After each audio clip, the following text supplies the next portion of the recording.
Welcome back to Coins World, the ultimate destination for coin enthusiasts and collectors. In today's video, we will take a deep dive into the history, design, minting process, varieties, errors, and everything you need to know about the 1971 Jefferson nickel. So sit back, relax, and get ready to explore one of the most fascinating coins in American numismatic history. The Jefferson nickel has been in circulation since 1938, replacing the Buffalo nickel, which had been minted from 1913 to 1938. The decision to replace the Buffalo nickel came as part of an effort to introduce a new design featuring a prominent American figure, and Thomas Jefferson, the third president of the United States and the principal author of the Declaration of Independence, was chosen for this honor. The coin was designed by Felix Schlag, a German-born American sculptor who won a design competition held by the United States Mint.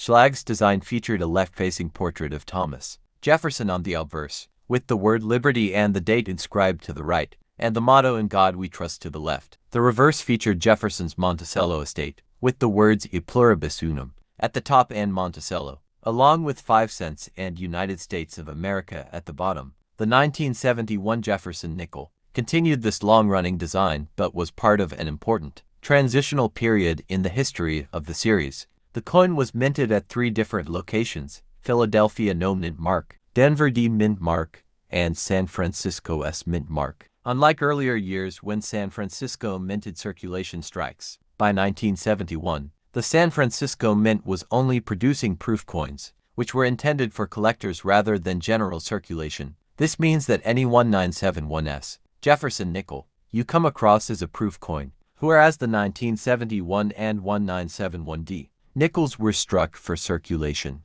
One of the key aspects of the 1971 Jefferson nickel is its composition. The coin is made of 75% copper and 25% nickel, which gives it its distinct silver-gray appearance. This composition has remained consistent since 1866, except during World War II, when nickel was removed from the alloy to conserve strategic materials for the war effort. From 1942 to 1945, the Jefferson nickel was composed of 35% silver, 56% copper, and 9% manganese, with a large mint mark placed above Monticello to distinguish these silver wartime nickels from regular issue coins. However, by 1946, the mint returned to the standard copper-nickel alloy, and the 1971 Jefferson nickel follows this composition. When it comes to the mintage numbers, the 1971 Jefferson nickel was produced in significant quantities, with the Philadelphia Mint striking over 316 million coins, the Denver Mint producing 280 million,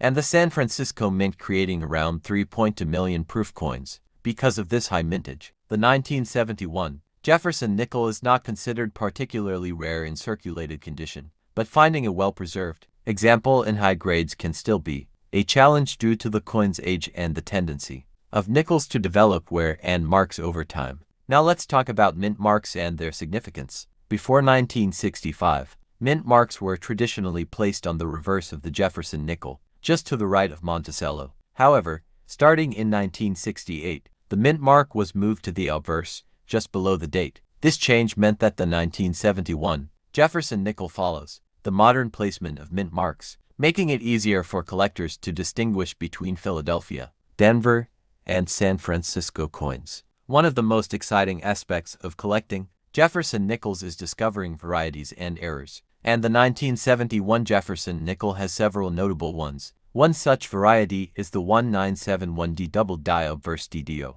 in which some letters and numbers on the obverse appear double due to a misalignment. During the hubbing process, these errors can significantly increase a coin's value, especially in higher grades. There are also instances of off-center strikes, die cracks, and weak strikes, which can make certain 1971 Jefferson nickels more desirable to collectors. Speaking of value, how much is a 1971 Jefferson nickel worth? Well, in circulated condition, these coins typically trade for face value or slightly above. However, in higher mint state grades MS65 and above, a 1971D Jefferson nickel can be worth $20 to $50, while a 1971 Philadelphia issue in similar condition can fetch $10 to $30. The most valuable coins are those with full steps FS designation. Full steps nickels have at least 5 distinct uninterrupted steps visible on Monticello, indicating a very sharp strike. Because full steps nickels are much rarer, they can be worth hundreds or even thousands of dollars, depending on the grade and the specific variety. Now, let's take a moment to appreciate the history behind Felix Schlag's design and its longevity. While many U.S. coin designs have undergone major changes, the Jefferson nickel has remained largely unchanged since its introduction in 1938, although there was a minor modification to Jefferson's portrait in 2004 and a temporary westward journey series from 2004 to 2005. The overall design has endured for decades. Schlag's original artwork was based on a bust of Jefferson by Jean-Antoine Houdon, a renowned French sculptor who created a famous life mask of Jefferson in the 18th century. One interesting fact about the Jefferson nickel is that despite being a 5-cent coin, it actually costs more than 5 cents to produce. Due to rising metal prices, the cost of minting a nickel has exceeded its face value for many years. In fact, as of recent estimates, producing a single Jefferson nickel costs around 8 to 10 cents, which has led to discussions about potentially changing the coin's composition in the future.